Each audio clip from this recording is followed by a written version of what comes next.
this like pounding the table? Yeah, I think it's season 3. Is Tony back? Yeah, Tony's back. Bye. Yeah, I want to hear about stonks. Do you think they'll like talk about JPEGs? Yeah. Shut up, Beavis. No, seriously, Tony's back. Right now. Sweet. But we are underway, and I do mean underway. I wonder why fund managers can't beat the S&P 500? Because they're sheep. And sheep get slaughtered. We have concluded the following. Because I know more than anybody. The cold winter has apparently not affected the orange harvest. Ladies and gentlemen, welcome back to Season 3, Episode 1 of Pounding the Table. It is a brand new year.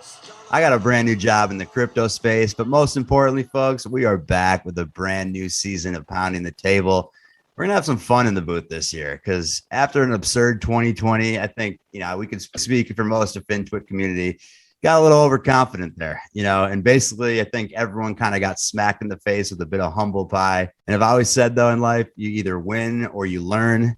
And that being said, I sure learned a lot this year, Tony. I'm glad to be back in the booth. And I want to just go back to having fun with it. Like, I feel like just talking about exactly what everyone wants to talk about every week, the newest, hottest stories, what's making the biggest moves and trends and themes is like, it's tiring, but like, I think that finding exactly what people know, with pretty good certainty is going to be like a strong trend or a strong theme, or, something that carries a narrative further than like just standard market conditions is like pretty much the focus of this year until like, the Fed situation stables out. But I wanted to just say this like Kobe story real quick. Like, I'm sure people probably saw this clip, but dude's in the playoffs up 2-0 and he's just sitting there getting interviewed and he's got the meanest face ever. Like, I mean, this guy, like you couldn't break it into his head with the chainsaw. Like, he was so locked in and focused. And the reporter asks, he goes, "Kobe, you're up 2-0. Like, why aren't you smiling?" He goes,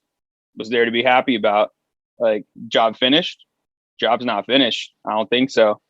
And like, I think that's probably the biggest thing to like, for me this last year take away from is things can change really, really quick. And things can obviously, like, when they go up in ridiculous amounts, they can come down at ridiculous amounts. And like thinking about, having symmetric and then asymmetric bets and everything that we kind of do in trading, I think I kind of want to like reteach and re-go through the motions of it, right? Because like we did the pod a year and a half ago when we started, very, very different conditions. And like even earlier this year, I was saying like, when Fed comes, things are going to change and like it's going to, it's going to put hair on your chest, is what I said. Mm-hmm. And it definitely put hair on the chest for, me and a bunch of other people as well. So like we focus on these growth names that in the past were those Amazons, Facebooks, and Googles that did have, the 20, 30, 40% drawdowns in horrible conditions. And I think that, throughout this podcast, we're going to talk a lot about just the situation, looking at which names, I guess, are like, oversold and like where they could go down to technically, like based on charts.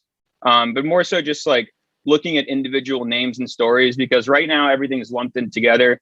I think we're going to see a lot of decoupling in the coming weeks or so, names and letting narratives run on their own again. So we're definitely going to be going over stocks from the Bible, going over a bunch of new names that we talked about this year that we didn't get a chance to add into the Bible that may be finding their way onto this next one.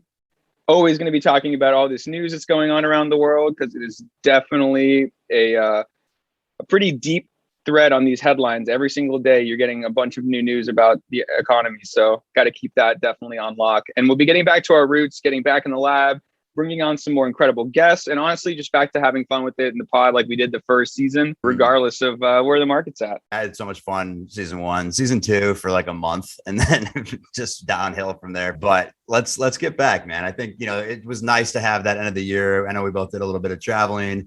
I had this crazy issue with my eye, but thankfully that has been resolved. Shout out to like all these phenomenal doctors here in New York. I literally thought I was going to go like half blind in my left eye. So that was a huge moment of like reflection and humbling for me. Thank God I'll be okay there. And Tony, you're out there traveling too. I think you're still out in Cali, you mentioned. And the last time we were out west, we had a nice little reversal, but you're out there looking like Danny Zudo. You you had this leather jacket on, but now you're looking like a Biggie Smalls with this cardigan. I gotta change my outfit depending on the weather. Yeah, I mean, I like, my brother's gonna graduate this year, so I thought I'd come here for a little bit. But I really do like coming here because I wake up super early, and then it just gives me like I'll be up at 5 and it doesn't even feel that early here, and I'll just grind through the day, and I can work later because it's only like 5 at night. So I actually like the time. It gives me more time for trading and more time for just like researching stocks. So I do well up here. So new year, same market as always, but I definitely want to like start back up because I think we haven't like deeply gone over bonsai and like strategies and stuff since like episode 20 or episode 25 or 15. So like I think one of the big things that people come and they listen to the podcast and they like have no idea, like, I guess where things are at, because like we'll talk about a name a year plus ago, and it'll have a move up or a move down or a big move up and down. And so like you kind of need to be like aware of the strategies and like, how to time it and like what's the conditions overall. So I definitely want to just like go back from scratch, start over, and then just bring out a brand new strategy, I think, just for the current conditions. So let's pop into it. The stock twits updates of the last few weeks since we have been gone the past couple. QQQ, Tony, that ripped at the end of the year. We thought I had Santa was coming to town again from 380 to 400. Then, of course, a week later, that came right back down, basically giving up those gains. IWM, one of your favorites, showed some weakness, right, in the small caps. They went from their highs of 240s down to 216. There's a crazy picture that we're going to kind of get into here and we'll share later on. But it shows what it would look like without FANG, right? And you came up with this funny acronym here, FANG me, like FAN NGMI. You always say like these 5 stocks are kind of holding up the market, right? So talk to what's happening in this picture here. Yeah, I mean, like, talk about QQQ, and I've posted a lot of things on Twitter about this, just showing like the main components are like Facebook, Amazon, Apple, Netflix, Google, Microsoft, right? So those names were responsible for like the majority of gains from 2015 to 2021, right? So if you just, and we'll share this chart too, it's just like such a much more vertical exponential chart for just the FANG-M, and then SPX minus the FANG-M and then with it. And so like in comparison, went up 4 times more than the general market without it. And even if you just add FANG, it did give it another like 20-30% boost. But that's just in the SPX. If you look at like QQQ, which is the NASDAQ, those have double the weighting. So most of the QQQ's gains, like if you're buying QQQ, just know you're essentially buying like those 7 stocks or like 8, because like that's like 50+% of Qs of the NASDAQ, which is just those stocks. So those have obviously been the ones that have been the strongest. Like Google, I don't know where it closed at, but it was up over 50%. You had like only Amazon trailing, really. Everything else had like a decent year in FANG. And so I think obviously this is because of the market reverting this year, and then IWM, should be way lower, but because there's so many banks in IWM, it holds it up for the weakness in small caps. So one thing I wanted to talk about is just like understand the components in those indices. So you could say like, oh, well, small caps aren't really down that much, but like if you take IWM minus the banks, right, you'll see it'll look a lot like the ARC chart. And so, that's where those hits are coming in that you don't necessarily see. And like, even in the Qs, you've got a ton of names in the Qs making lows, but you've got like the big cap Q names that are doing well because like the dollar is getting stronger. And that's why like you get SE and Mealy getting crushed. And like Fed was we're tapering. We're going to be raising rates like 2-3 times this year. And every time you think the Fed's going to slow it down a little bit, they're getting more and more worried about inflation persisting. And now they're like saying, like we're close to like, full employment. But it's funny, Avi, I have this chart that I sent you from the Fred chart.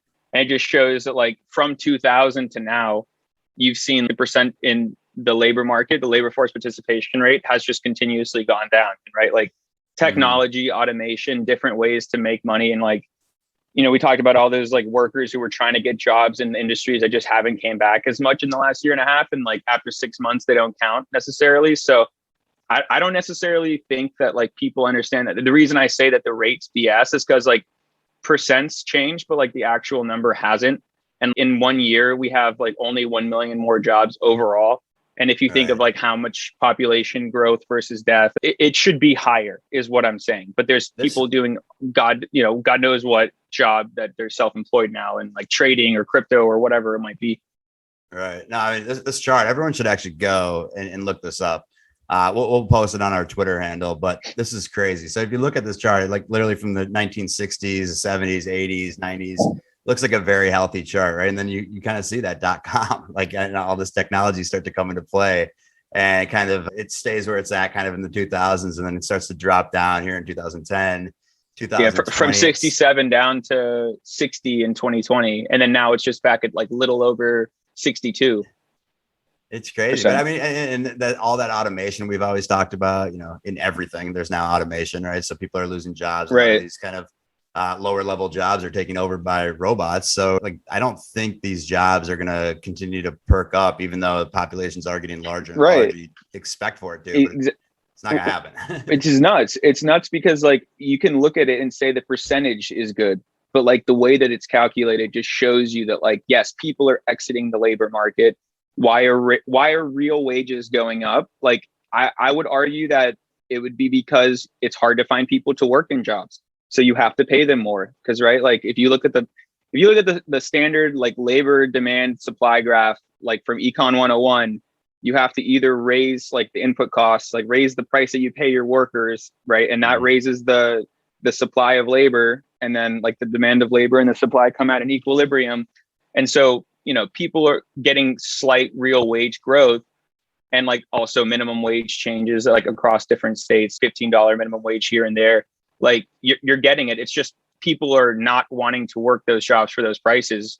Milk is $7 a gallon or $6 a gallon, whatever. Like inflation has really hit, and gas has been very like pricey. Lumber started ticking up. So, I mean, I think now you're just getting a bunch of consumer inflation that's come from people making a bunch of money in 2020 on asset inflation. And, now I think things have to settle out. And so my concern is the Fed's just going to come and sweep this too fast. Cause like they went from saying we're going to be chill to saying we're going to be a little less chill. And now we're going to be definitely not chill. And then they're about to be like, I'm not chill at all. I'm burning hot.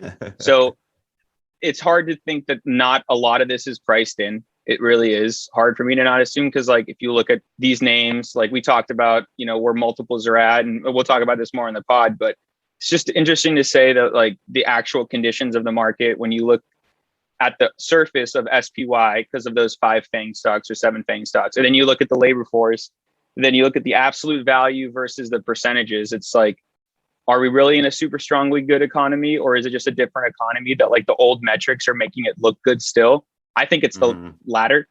And so, it makes me wonder what's really going to happen. Is FANG going to be 70% of the NASDAQ? Right. Or is it going to even back out? Like, and going back to, I think what you're saying too, with this labor force thing is really interesting, right? Of how that's going to shift from, obviously COVID was a massive catalyst for all of this, right? It kind of just, it accelerated, I think, what was going to be inevitable, and people are, getting more creative. They're doing, we doing a podcast, we got bored. And so we started doing that, but like, there's millions of other quote unquote creators out there, like on TikTok. Everyone thinks they're going to be a TikTok star. It's like the new athlete. Like growing up, like everyone thought they were going to be an athlete, right? And then there's people that do make great money off of it, but it's 1 in a million. There's a few people, and so the problem with that I see is like people don't think they need to work. These younger generations. I mean, probably better than I do, right? Things will just shift perhaps. But going back to this chart real quick. So using that example, right? We say like the FANG, I'm looking at this chart, it literally looks parabolic, and everything I always think is going to come back to some sense of a healthy growth model. But so if in fact FANG does start to, retract here and come down, like, what does that do to the growth stocks in your mind? Is that compression going to like kill off these companies, or is now another chance to kind of get back in when that does happen? Yeah. So, I mean, this is something I've struggled with understanding for like a while. Is just like, how is, like, I always say when something gets, when a Ponzi gets too big, it is going to stay that big. Right. And like, this is not me. I'm not saying like Ponzi in the way of a scheme. I'm saying just the mechanics of how the price of something go up is like Ponzi-nomics, really thinking that, you have these 7 stocks that make up the indices that we know that have to go up, right? Because like if growth stocks die, the Fed's not going to say anything. Has Powell said anything? Really, nothing good for them. So he doesn't they don't care about that. What they care about is what the indices are doing. They care about what the main big ETFs are doing. They care about even what bonds are doing, right? So like that's what they're focusing on. And so I just don't know how FANG is going to crash unless it has to overall be an SPX NASDAQ like over market crash. But that would mean that the fears have to be something other than inflation and tapering. Because like inflation and tapering for companies that have $200-300 billion in cash, like if that's the rate, just think about it like this, like if that's the rate of borrowing money, A, you could just use your own cash, and B, if inflation goes down, your cash reserves are going to be worth more, right? Because like the dollar gets stronger and you have 300 billion in cash, like Apple or whatever it might be these days, probably more. It's crazy. Like, so, right. So like, I mean, think about it though. They really impact every part of our society and our life. You know, you think about, they're the best companies Google, in the like world. Apple owns what's in your pocket with your phone. They own your thoughts soon. Like they can buy any new company that's starting to potentially creep in there. And then boom, they can build a new leg or strengthen what they're doing already. So yeah, I mean, and so that's a great point, Avi. That's a great point right there. Like, are some of these is the way that it restarts people saying like Apple is like, oh, we have 300 billion in cash. We could literally buy 4 or 5 of these companies. Like we could buy Unity, we could buy this, we could buy that. And like, just to dominate this next metaverse wave or this next crypto or like whatever wave, like how people are doing. Are these companies going to start making moves like that? Like cloud multiples are back at like, let me look at this chart here, Avi, because I added this it's just insane. Because if you look at all that's happened, and we talked about how like e-commerce and all these different trends have aged like 10 years in a year, and then things are back to the multiples that they were prior, like EV to next 12-month revenue multiples for cloud are back to where they were pre-COVID, right? They're like 11x. So, cloud software multiples are exactly where we were pre-COVID. Looking at the median doesn't mean we can't go lower. Nothing magical about pre-COVID levels. I mean, I agree. But like the high growth multiples are still 54% above COVID levels. So like, even though net came down 50%, it's still like, it's one of those that's way over that actual pre-COVID multiple. You're saying Pins is like a value stock now based off their PE. Yeah, I saw this chart from it was from growth to value. I had to talk about this because it just made me laugh. Like, it's looking at like the Pinterest PE forward ratio, comparing it to Coke and Pepsi. Like, I get it. You don't have to be super bullish Pins. I'm not even super bullish Pins, but everything, they're all trading at 25 times PE. And like, I'll tell you, one's growing way faster than the other. Like, it's kind of funny. You just think about that situation and knowing that like Coke and Pepsi, obviously great companies, but those are very different businesses that should receive different valuations, I believe. But that's the market that we're in right now. Super bullish Pepsi. Long Coke, bro. Long Coke. I bet. So yeah, let's talk about SE. Obviously, it's insane. I think it's down like 50% since its highs, right? And I think a lot of that recent dump. Yeah, the recent dump was with that 10-cent sell-off. They sold off 14.5 million shares, which reduced their stake in the company from 21.3% down to 18.7%. But Tony, you were saying like the key here is that their voting shares went under 10%.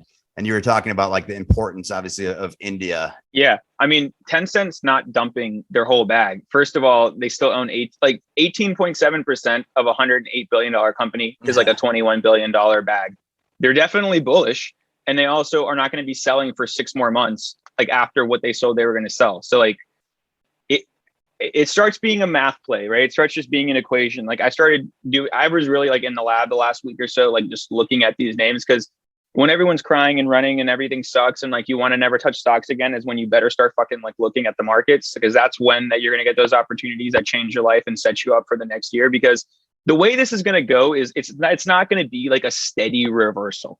Like once we reverse, we will trend, because like it's been such a strong drop.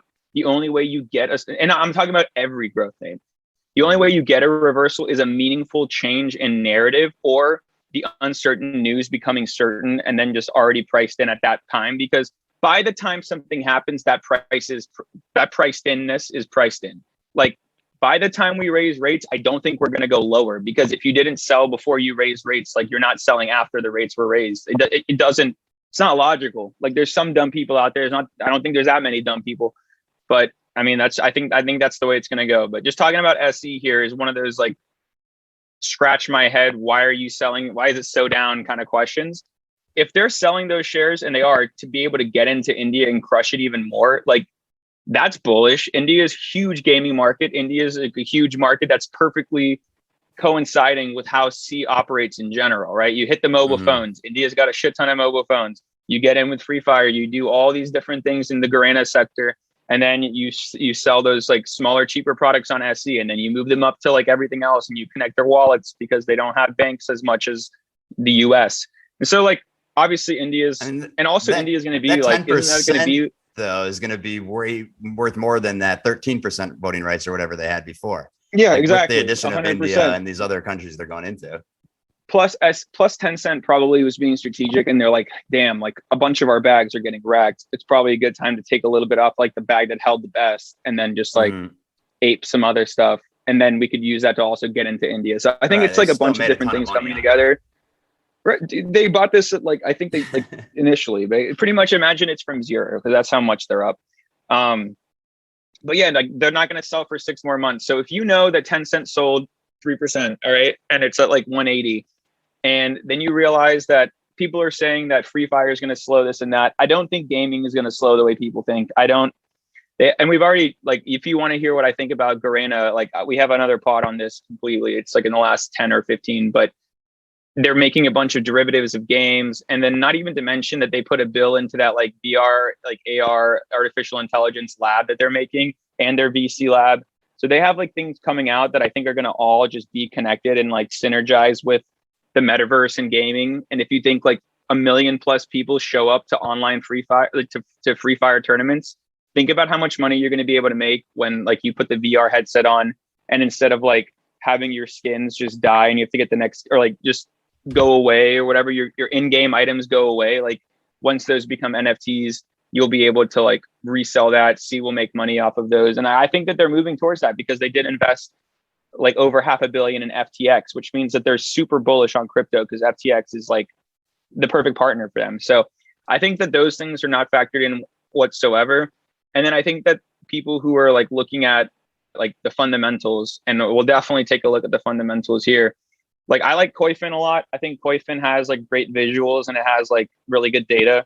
This is not an ad for Koifin, but if Koifin's listening, hit me up. I was looking just at the rolling next 12-month estimate of like sales versus a stock price. And like it's been trending all the way since 2020, just moving line step with the sales, and then just took like a huge dump. So like it's back to where it was in price, and the sales from 2021 they're double now. This is insane. Right? Like the next, we gotta share these charts. So it's like that's nuts. Yeah, right. Like we have to, like they're nuts. They just like, if you just look at how far things are from the mean, and then what's really nuts is if you go and look at Amazon, you look at Google, you look at Facebook, and you look at like, you know, all those names, Microsoft, whatever. There are times when those names went way under where the sales and the EPS and EBITDA like trailed lines go, and then they come right back up over time. But that's in the longer term. And so like, is this look like a joke valuation to me? Trading at like, what is SE's trading at? I think 6 or 7 times next year's sales, growing EPS. So you got SE here, $105 billion cap, right? 7.3 times forward revenue to sales, or enterprise value to sales. So that's this price to sales ratio. It's literally 7.3 times. And then you look over here at how much growth it's going to have in its revenues and its sales. So this 2021, it grew sales 116%. All right. That's kind of crazy. 2022, it's expected to grow another 50%. And 2023 is 35%. So like, and this is like, we're just like just easiest example is like still one of my favorite companies besides Coin is SE right now. So I want to like show how, like why I'm looking at this and why it makes sense, even in this climate, like at these levels, to like think about the stock. So 105 billion market cap. This year it did 10 billion, or 2022, it's going to do 14.2 billion in sales. So that's, first of all, pretty cheap valuation. Then you look at the like EBITDA, right? So they could be EPS profitable, but they're literally choosing to continue investing. So this year, each quarter, they're supposed to be EBITDA profitable, which they haven't been consistently for the last 2 years. But that's because they expanded to like Latin America and like they're literally expanding everywhere. And if you can remember what Amazon did back in the day, like, 7-8 years ago, this is the same qualms people had. I remember when Amazon was 800 and it went to 400 for this exact reason. So, I mean, just like, spade is a spade, is a time, it's not time linear. So that's another thing to think about. I actually was looking and then it was not 100%, but I was just gonna say, like, I was looking at the Amazon charts from, like, if you go like the all time, it's funny because they do have a decent drop, but it looks like a blip because it's, it's straight up after that. And that's exactly the truth. Like, that's why you look at a longer term perspective, because like the reason why these companies are getting sold off, and like SE could theoretically not expand anymore and then just be profitable without putting a bunch of money in all these different places, which takes away from their profit. But wouldn't you want something to, like, grab as much land as they can, get in as many industries as they can, and then compound on those? Because like right now it's the time, instead of just stacking cash, it's to stack opportunity. And that's what they're doing, because they know that like all these different things, these next trends, like gaming is one of the biggest trends in the next, like for sure in the next decade. There's going to be a way to connect, home sales to some VR, some AR, like all these weird futuristic things are going to be happening in the next 5 years. And I think the companies that just have the most users are just trying to position themselves to take advantage of all those opportunities. Like Facebook being the easiest one, Meta, right? Like that's just as easy as it is. And I'm not talking about like crypto, Dogecoin, like I'm talking about just like a new way we transact. Like it just is, the blockchain does open a lot of opportunities for us to game, for us to meet in person and virtually, and like it'd be the same thing. And I just think that there's going to be so much money in there because COVID has kind of conditioned us for this way in the last 2 years. And like I was saying earlier, it takes, 2 weeks to 2 months to make a really strong habit. Imagine 2 years of, having to consistently worry about where you're going and what you're doing. You're going to be very much so inclined to meet at an in-game, esports tournament online versus like in person. That's just my logic. I see it now. Like at my new company, we're working with all of these either entrepreneurs, different blockchain technology companies, fintechs, etc. And some of these ideas that they're throwing at me are incredible. And so my boss actually said something hilarious that I love. He's like, every company's in blockchain. They just don't know it yet. Everything just becomes more efficient, right? And blockchain allows that to happen. But going back to what you're saying real quick on SE, one thing I was thinking about, while I'm looking long-term at India as a huge opportunity, someone else could say, hey, they're going to have to spend a boatload more money again. Right. And I know we both think the same. It's like, okay, they're spending money now to make a lot more later. No, fantastic point. You're 100% right. Let's move on to a few other things. I know we were just talking a little bit about like the NFT space right now. GME, GameStop obviously made some huge moves after hours. I'm kicking myself because I said, why are we not shorting GME? You did tell me. Yeah. I didn't do it though. That's my ADD just like threw me off, but completely forgot to do that. And that was pretty obvious play. Like one thought, like I see both sides, right? On one hand, I'm like, all right, they're not going to be able to necessarily license all the IP, but maybe they could, right? Maybe they do partner with some of these gaming companies and they do these drops. I was thinking of how DraftKings do partnerships with the NFL or NBA or whoever, with these players to do those drops. Like I was going to DraftKings 3 times a day, right? It's like you get someone into your shop. It's like Costco having cheap chicken or whatever they have, to drive people. The $1 hot dogs, bro. The $1 hot dogs. So, the founder of Costco, back in the day, the founder of Costco, like they were trying to figure out, like Costco was having problems with money, and they're like, we have to raise the price of hot dogs. And the creator of Costco was like, if you touch the price of hot dogs, I will kill you with my bare hands.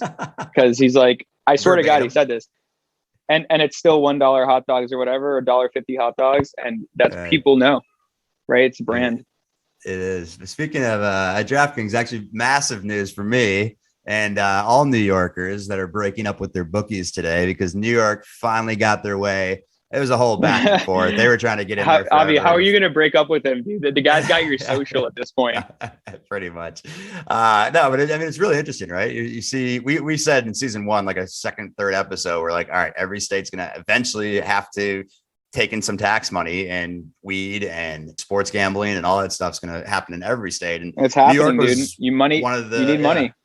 New York was one of the craziest ones though, right? So they're actually taking 51% tax of the revenue in New York, which is insane. So like Arizona, I was looking up, it's 8% what they're taking off of that. So well, one thing from an investor, the most obvious, if you're not looking at under the hood a little bit, you're like, oh, wow, New York now, all these new bettors, but like they're taking 51% of the profit.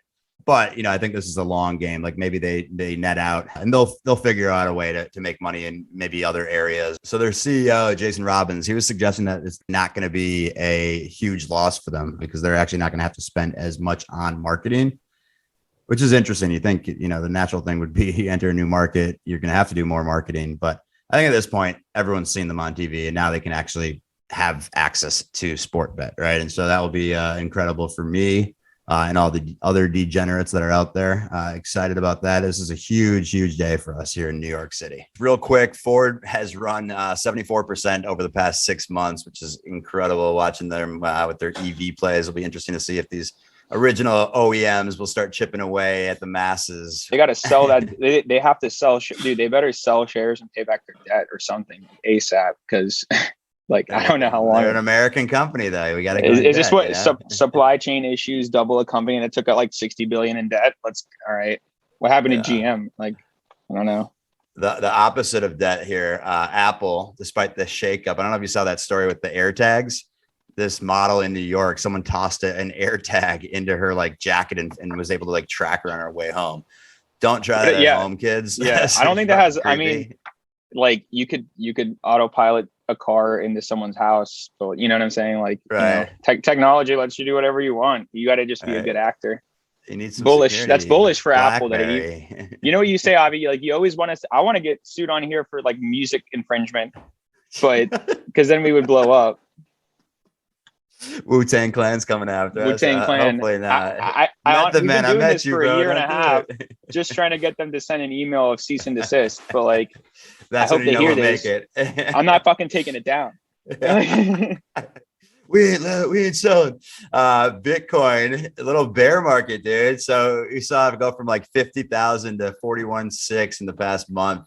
Bro, it's under 40 right now, I think. Though. So I was looking at the chart though, because I was like, how crazy is this? Bitcoin was 7,000 at the end of January 2020. So I already know your answer when we get to crypto. We're talking about that here in just a second. But there's no reason to worry about Bitcoin, is there? Because ETH also went from 4,700 in November, now sitting at 3,100 range. Is this just crypto being crypto? Or is there other market, conditions that are causing this? All right. So before, I'll just preface this and say, we're going to be a stock show for a long time, but I want to throw 10 or 15 minutes. I'm crypto off now, so we I know. We're gonna. I need a few more months though. Yeah, it's very much syncopated with the markets. I think that it's a good bellwether, and sometimes it's been a leader for growth markets. So you have to understand both and watch both. And it also just directly is a tie-in to Fed's liquidity and rate changes and just the general markets. It is a very good proxy to just gauge stuff off of, which is why we're going to keep talking about it, whether you like stocks or not, or whether you like crypto or not. But, in terms of the names that I want to just restart the bonsai and go over and touch on every one of the themes. We talked about SE at that price point and, all they have coming out, the fact that they're purposefully not profitable right now. And they're going they're making profit. They're just not taking profit. It's very different. And so in a year or two, you'll start seeing that it'll get valued as Shopify, which is still held up very, very well. If you think about how well Shop is held up and other names like that. So those names that are on that 50 to 100 bill cusp, if you look at their fundamentals and you see in the amount of time that they're going to change from negative to positive EPS and growing, that's the best opportunities I'm thinking. And so this is why I was looking really deeply into Coinbase recently. I know that I like Coinbase at whatever price it's at, but because if you look at the estimates and you look at the price of where it's at right now, right? So it's a $50 billion company, $232 a share. And you look over here and you say, well, they're expecting to do 7.8 billion in revs this year, next year, and the year after with increasing EPS. So this is the math problem, right? And your answer is whatever you want. So I'm bullish crypto. Coin is currently right now valued as not growing. And so if you think coin will not grow at all, in revenues in the next 3 years, which will obviously, more revenues can translate into more profits and more EPS and possibly dividends and stuff down the road. So right? Like you need a bigger net, right? So revenue is your net, and then how small the net holes are is your, your margin. So you think about like the company just being valued as not growing for 3 years, besides a little bit of EPS growth. I think that's absurd. And the last time I saw something that's stupid was Tesla. And I think that if you kind of just really think about, if they're valuing coin at 50 billion, so 50 billion even, 232 a share. So it's got 6.4 times price to sales for next year, 29 times PE. So like, first of all, Apple is a 29 times PE, Google is a 29 times PE. Okay. So that's like a fairly valued company anytime you look at it. If you're comparing it to the market that we're in right now, that's a fairly valued company. So if you look and say like, well, they did 7.4 billion in 2021, they're going to do 7.26 in 2022 and 8.1 in 2023. And along those lines, like EPS is going to be, it was 14 this last year. It's about to be 7.9 this year and then 8.85 next year. So you're seeing like, yeah, EPS came down a bunch because there's so many transactions and different things, because crypto got more mainstream. They got more users, so the fees came down. So it's just an adjustment period for this. And they're expanding and spending a lot of money and growing Coin Ventures and other things. So if you're assuming that everything about Coinbase stays the same for the next 3 years, it's a fairly valued, good valued company, honestly. But if you assume like if you pick up one brain cell off the ground and you put it in your head and you look and you say like OpenSea just got a $13 billion valuation. Okay. Like this is just math. Like there's no math doesn't lie. OpenSea got a $13 billion valuation. OpenSea takes a 2.5% royalty on every NFT trade, every single one. And like, don't just think I'm talking about like little Bored Ape pictures or whatever. Like I'm talking about everything, like anything that's going to be a smart immutable contract will eventually be sold on Coinbase. Like you'll probably be buying houses off of Coinbase. Like think about that. Yeah. I mean, that's what I was just about to get into. I mean, I was just going to their partner, coinbase.com/partners, just like explore that, because what you're saying is true. Yeah, and going back to like what my boss said is like, everyone is in blockchain company. They just don't know it yet. Like merchants and websites, like you were talking about with real estate, like if they get a little chunk of every single transaction, they could like literally run this like Web3 They have world. 72 million wallets, man. 72 million wallets. There's nowhere else. 73 now. 73. There's nowhere else that has that many wallets. And if you think about like, it's not just like, oh, I made it's not like a random exchange wallet. Like that wallet on Coinbase is probably your fattest wallet. Like unless you're using like cold storage or whatever, like that is definitely going to be where you keep the majority of your crypto money. So knowing that like A, accessibility fund is check. B, OpenSea is valued at 13 billion, and there's really only 300 to 500,000 wallets that are active on OpenSea, period. And so knowing that the coin whitelist is over the whitelist for, or the waitlist, LOL.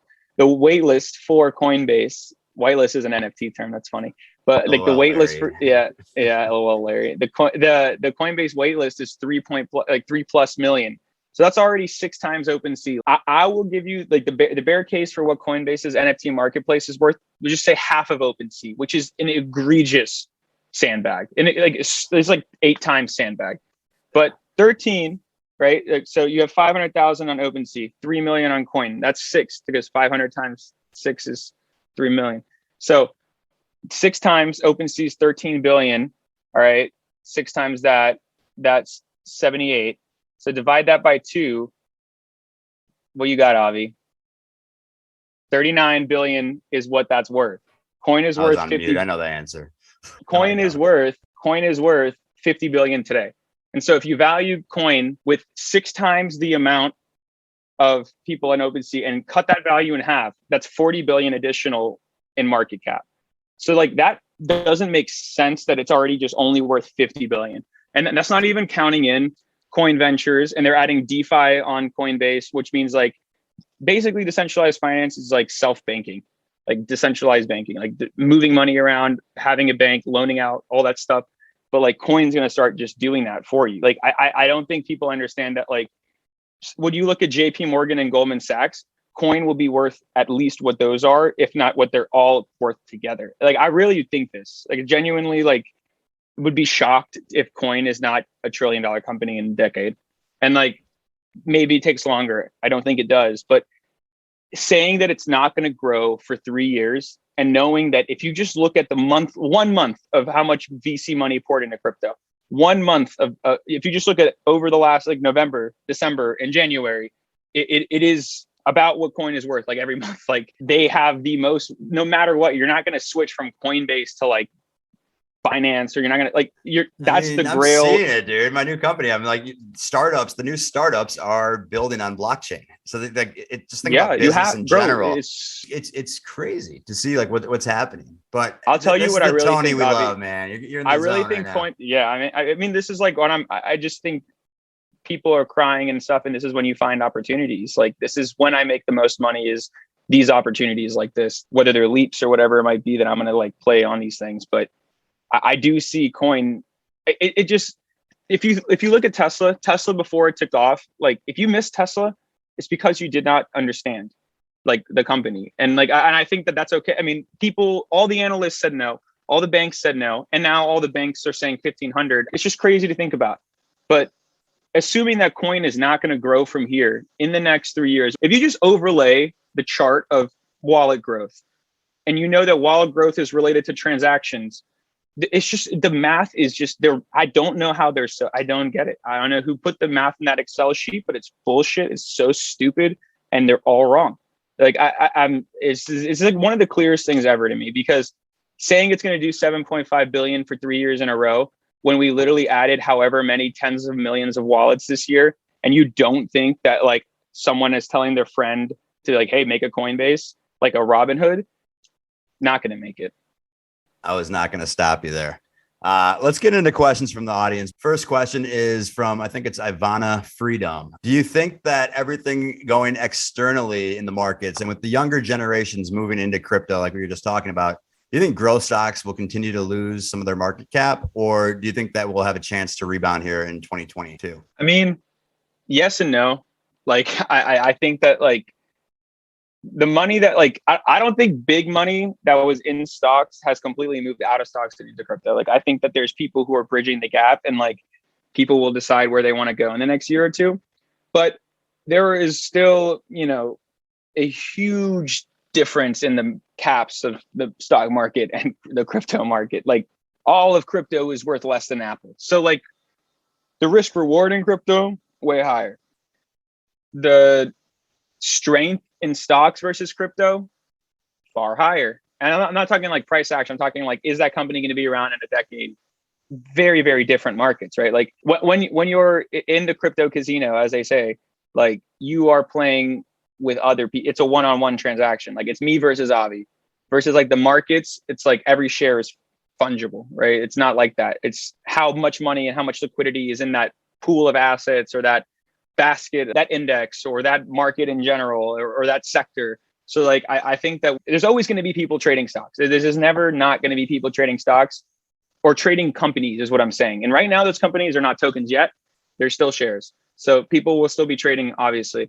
I just think that like the degeneracy that you see with like AMC and GameStop and like all those things of last year, that I think that has moved like a lot in part to crypto, because those are the guys with Robinhoods, and Robinhood already has crypto, and it's only one step away from making a MetaMask. And it's like, I think that you have obviously seen money flow into that, which is why the number of wallets go up and this and that. Like money comes from somewhere.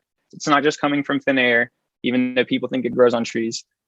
But if in a year SE is at 180, the company messed up bad. But I don't think the company is going to mess up bad, right? Like I think if you look back and you've ever been in this market for like a long time, like I've been in this market for like a decade, and I've seen times where I'm like, man, like Microsoft, like whatever, or like, man, like last year, even 2020, TTD is like 140. And I'm just like, oh gosh. And this was before the split. Like all these things, like Shop went down to 220, and then it's like, 1,500. Like you have to really just understand that everything will pass. Like, it's very, like I heard this thing that Tom Hanks said, guy's a legend. And he's like, how do you feel? And then someone goes like, I don't feel so good. And he goes, no, that'll pass. And he goes, someone else, how you feel? I feel amazing. Like I just won the lottery or whatever. And he goes, that will pass.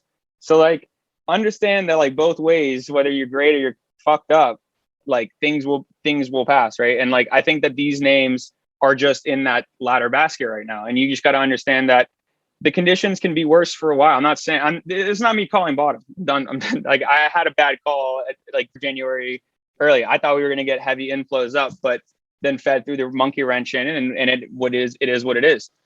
But it doesn't mean I'm not bullish like over a year, and it doesn't mean I'm not bullish in crypto like over the next few months.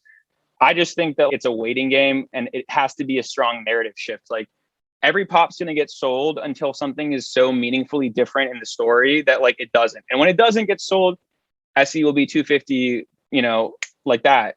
It's just, you just have to understand that there is a timing for it. Like it's a cycle. And so like, I mean, I traded SE from 200 to 230, scaled a bunch out, and like I hedged with puts on weeklies, and it, goes down. I still have my shares, but you roll those puts down, whatever, like you can protect that capital better than just like letting it ride out. And I was talking to Riley yesterday, and he's like, I do want to throw some leaps on for like long-term names, he was saying. And I was like, honestly, think about it.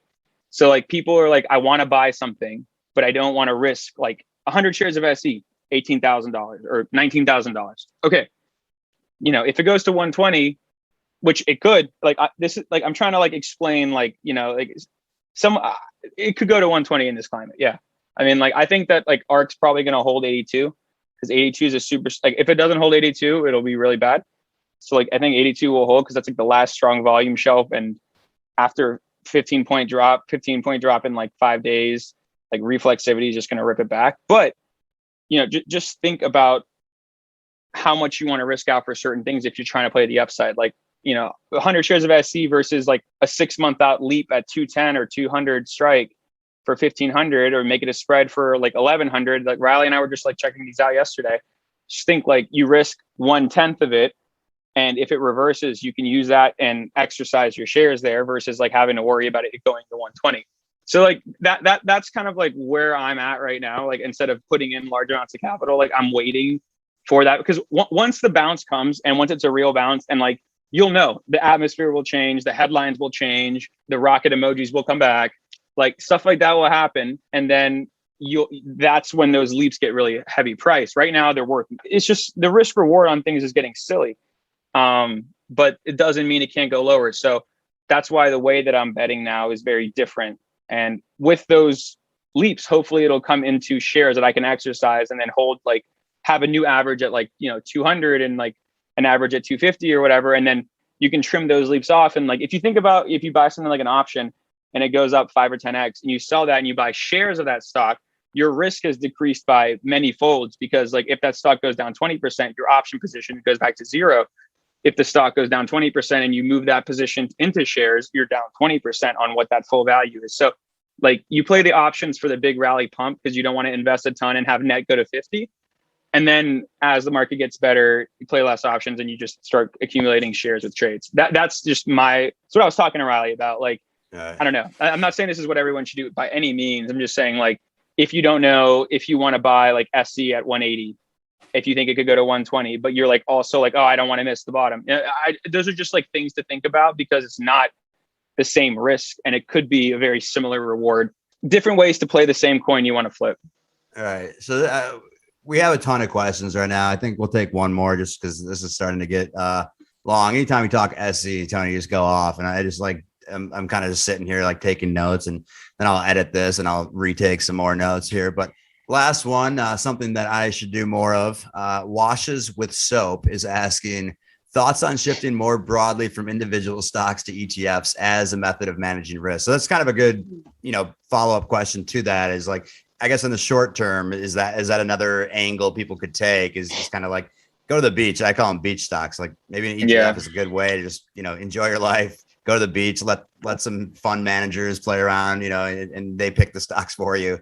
Yeah, it's also like life, it's you've said this, Avi. Like, one of your favorite plays is that medical devices, IHI. Like, baby. Like I think one thing I definitely want to like hammer in this year is like, for lack of better words, an all-weather bonsai versus like, I know we were like hitting growth hard, because like in the long run, like that's okay, right? They just like in certain times you'll have these growth like 2018. 2015, and then things run 500-600%. So like it is basically the way that you want to play it. And like I think we're gonna make like a really detailed, like either pod or like a detailed site for like explaining like a good portfolio bonds allocation, even like spread, different betas and stuff. It would just be, I think, helpful for people because right now, like I think a lot of people are just like a super heavy growth basket port. And I think that will be the best risk reward, I think, for the rest of the year now that they've already dropped so much. But like when those things rip, you do want to get like in a better situation in terms of like, if you are concerned about the monkey wrench coming in again because of the Fed, you want to make sure you're planning more ahead as things pump. So because like every pop gets sold, and eventually the pops won't get sold, but you just got to know like until they don't get sold, they will get sold. It's like so simple to think, but like you really got to just like until they don't get sold anymore, they will get sold again. Right. When you least expect it. No, I think that's a huge point. And I think it goes back to your saying of like lived it to trade another day. Right. And I'm on life support over here, but I'm getting everything back together. And I think that's the biggest challenge I think a lot of folks on FinTwit are dealing with right now is they're holding, bag holding on a lot of these growth stocks. And so you have this dilemma in your head. You go back and forth. You're like, do I kick it? I think most people are like, damn, it's down like 60%. Like it's got to go back up eventually. So we'll see. It's definitely not like an environment where people feel safe to flood the markets right now. But at the same time, we always know that like in times where people want to sell and people are afraid to buy, that is when you typically buy. Yeah. So it's hard because like I remember March 2020, I like doubled my account in like a few weeks just because things bounced so vigorously and I was in like some leaps. So it's like, I think that ARK will be testing 82. And I think 82 is like if I just had to give my Tony 2 cents, really, is like ARK's going to test 82. If you take out ARK from Tesla, ARK's like literally at 70. Or set Tesla from ARK's at 70 because like Tesla's was up like 60% last year and that's 12%. So like ARK was really like at close at 70 for the year or whatever, or 80, now 70. But if you just like look at 82, see how the level holds, and then I hope what will really happen is like a narrative change or like some sort of like strong decision. I need a strong decision. I need Powell to be like, we're raising this date. We're going to taper this much for this long. He says one thing and then he says another, but nothing's necessarily happening. And so it's causing uncertainty. And so, the most fate loves irony would be rates get raised and then everything bounces like crazy because like, once again, like I said, if you didn't sell before, you're not selling right after because it already happened because markets price things like 6 months in advance. So I don't know, man. I also read this thing where it's like an average bear market's 9.5 months. And if you think like it's about time.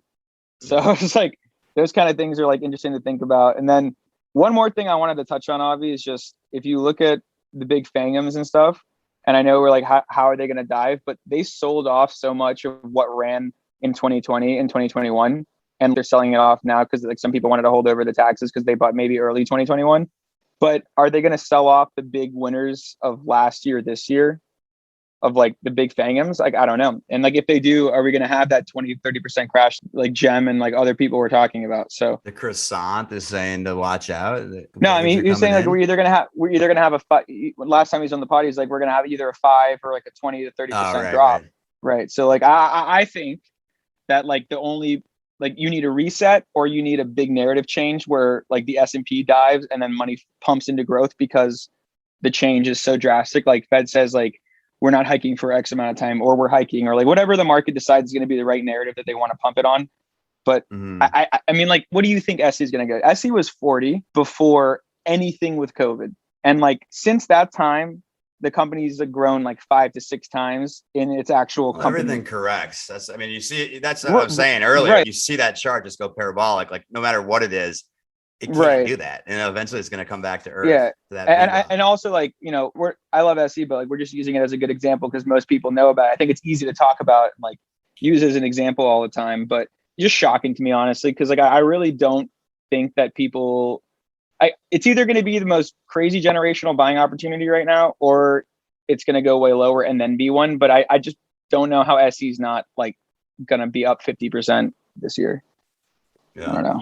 It's hard. Going back to your quote earlier from, what was it, Tom Hanks? You said like reflecting on 2021, just to kind of wrap everything up, I was thinking about this. It was not these roses and rainbows and everyone was going crazy. Like people were losing their jobs. People lost their family members. Things were not fun for many people, but there's a quote from the movie Blow that it says, "May the wind be always at your back and the sun upon your face." And so it's just like that optimistic outlook at every point, right? Like shit is not always going to be so pretty and things aren't going to be so simple always, but like you do have to try to maintain as much optimism as you can because everyone's in this together. It's very divisive times we live in right now. And we got to remember, like, we're all humans at the end of the day. And so people got to respect each other. I love this, Avi. Get going. This is the Avi thoughts. I'll give you. You guys got to drop the mic here at the end, but that was my little. I'll drop it with one line. All right, I'll say all the good stuff right now though. But like, we'll be back next week, of course, with another episode, and we're gonna go through everything we said earlier today in the pod. But you can't see where you're going if you only look down, Avi. So keep your head up. And with that, Pounders, we'll be back next week for another episode of Pounding the Table. Y'all on level 1, on level 3. Pounding on the table for my team. Every night I flex, I'm making big moves. That's a big move. Big money, big moves. That's a big move. I'm making big moves. That's a big move. Big money, big moves. That's a big move. Yeah. They can play, don't talk about it. Master P, I'm about it. This one here for all that try to count me out and they still counting. Honestly, I never doubted. Say the top is never crowded. Well, I'm trying to climb the mountain till I need a few accountants. Stock is rising, perfect timing. I'm in Brickle with the try. Shawty sliding, she want sushi, she want eel sauce with the rice. I just peel off at the light, took her heels off for the ride. Don't say real talk, just a lie. I'm a real one, I provide, yeah. Drip on 100. Friendly reminder, everything that you heard on this episode of Pounding the Table is purely for entertainment purposes only. None of what you heard should be construed as financial advice ever. Have a good week, Pounders.